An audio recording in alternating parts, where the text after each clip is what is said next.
KSRTCയിൽ driving school നടത്തിപ്പുമായി ബന്ധപ്പെട്ട് കേരളത്തെ സംബന്ധിച്ചിടത്തോളം KSRTCയുടെ ഡ്രൈവിംഗ് സ്കൂള് എന്ന് പറയുന്നത് പൊതുജന സമൂഹത്തെ സംബന്ധിച്ചിടത്തോളം ആവേശകരമായി സ്വീകരിക്കുന്ന ഒരു സംഗതിയാണ്. കാരണം പ്രത്യേകിച്ച് KSRTCയുടെ ഡ്രൈവർമാർ എക്സ്പീരിയൻസ് ഉള്ള ഡ്രൈവർമാരിൽ നിന്നും വിദഗ്ധമായ പരിശീലനം ലഭിക്കുന്നു എന്നുള്ളത് കൊണ്ട് തന്നെ KSRTCയുടെ ഒരു ഡ്രൈവിംഗ് സ്കൂൾ ആവേശകരമായി കേരളീയ പൊതുസമൂഹം സ്വീകരിക്കുകയുണ്ടായി. എന്നാൽ ഡ്രൈവിംഗ് സ്കൂളിൻ്റെ നടത്തിപ്പുകാരായിട്ടുള്ള ആളുകൾ, RT ഓഫീസിലെ ഇടനിലക്കാരായിട്ടുള്ള ആളുകൾ, ഇങ്ങനെയൊക്കെയുള്ള ആളുകളിൽ നിന്നും വളരെയധികം പ്രതിഷേധം ഉണ്ടായെങ്കിലും മന്ത്രിയെ സംബന്ധിച്ചിടത്തോളം KB ഗണേഷ് കുമാർ നടത്തിയിട്ടുള്ള ഏറ്റവും നല്ലതും ജനോപകാരപ്രദമായ ഒരു തീരുമാനമാണ് ഡ്രൈവിംഗ് സ്കൂൾ നടപ്പിലാക്കുക എന്നുള്ളത്.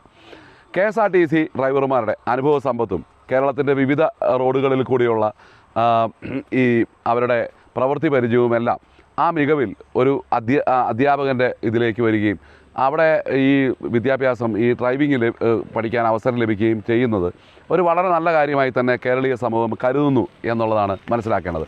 ഇവിടെ ഡ്രൈവിംഗ് പഠനവുമായി ബന്ധപ്പെട്ട് ഞാനീ പറഞ്ഞതെല്ലാം വ്യർത്ഥമാക്കുന്ന ഒരു ഉത്തരവാണ് KSRTC വന്നിട്ടുള്ളത്.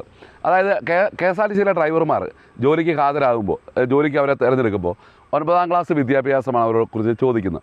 9ാം ക്ലാസ് വിദ്യാഭ്യാസവും ഹെവി ലഭിച്ചിട്ട് ഉള്ള അവരുടെ പ്രവൃത്തി പരിചയവും ലൈസൻസ് എടുത്തിട്ടുള്ള 7 വർഷത്തെ പ്രവൃത്തി പരിചയവും ഈ കാര്യങ്ങൾ കൊണ്ടാണ് അവരെ KSRTCയിലേക്ക് നിയമിതരാകുന്നത്.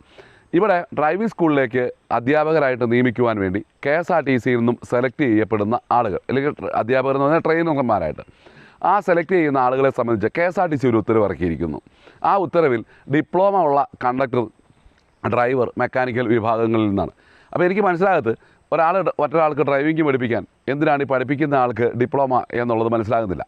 കാരണം പഠിപ്പിക്കുന്ന ആൾക്ക് ഡിപ്ലോമ അല്ല വേണ്ടത്, ഡ്രൈവിംഗ് നടത്തുവാനുള്ള, അല്ലെങ്കിൽ ഏറ്റവും കൂടുതൽ കിലോമീറ്റർ ഓടിച്ചിട്ടുള്ള. അപ്പോൾ നമുക്കറിയാം പ്രാക്ടീസ് ചെയ്യുക എന്നാണ് പറയുന്നത്. ഡ്രൈവിംഗ് ഒരിക്കലും പൂർണ്ണമായി പഠിക്കുന്നില്ല.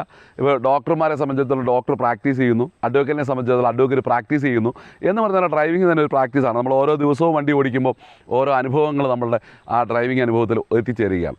അപ്പോൾ ആ ഒരു അനുഭവ പരിചയ സമ്പത്തിനെ മുതൽക്കൂട്ടാക്കി മാറ്റേണ്ടതിന് പകരം ആ ഡ്രൈവർ വിഭാഗത്തെ അവിടുന്ന് മാറ്റി നിർത്തുകയും പകരം ഈ ലൈറ്റ് വെഹിക്കിൾ, മോട്ടോർ വെഹിക്കിളിൻ്റെ ലൈസൻസൊക്കെ ഉള്ള ആളുകളെ കൊണ്ട് ഈ പരിപാടിയിലേക്ക് കൊണ്ടുവരുവാൻ വേണ്ടിയാണ് കണ്ടക്ടർ, വളരെ കൃത്യമായി പറഞ്ഞാൽ കാറ്റഗറി വാദമാണ്, കണ്ടക്ടർ വിഭാഗത്തെ അങ്ങോട്ട് തിരികെ കയറ്റാൻ വേണ്ടി ഡിപ്ലോമ ഉള്ള ആളുകളിൽ നിന്നും അപേക്ഷ ക്ഷണിക്കുന്നു എന്ന് പറഞ്ഞുകൊണ്ട് ഒരു ഉത്തരവ് ഇറക്കിയിരിക്കുന്നു. മന്ത്രി അറിഞ്ഞാണോ ഈ ഉത്തരവ് എന്ന് ഞങ്ങൾക്ക് മനസ്സിലാകുന്നില്ല. ഏതായാലും മന്ത്രി അറിഞ്ഞാലും അറിഞ്ഞില്ലെങ്കിലും ഡ്രൈവേഴ്സ് യൂണിയൻ ഉൾപ്പെടെയുള്ള KSRTCയിലെ അംഗീകൃത ട്രേഡ് യൂണിയനുകൾ വളരെ കൃത്യമായി കാറ്റഗറിസത്തിൽ ഡ്രൈവർ വിഭാഗത്തെ പിന്തള്ളുന്നു.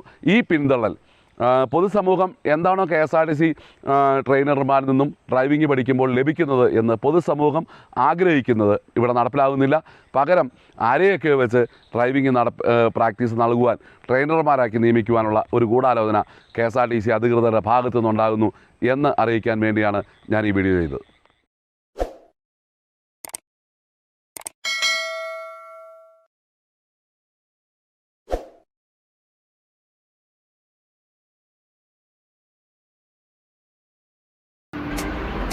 Thank you.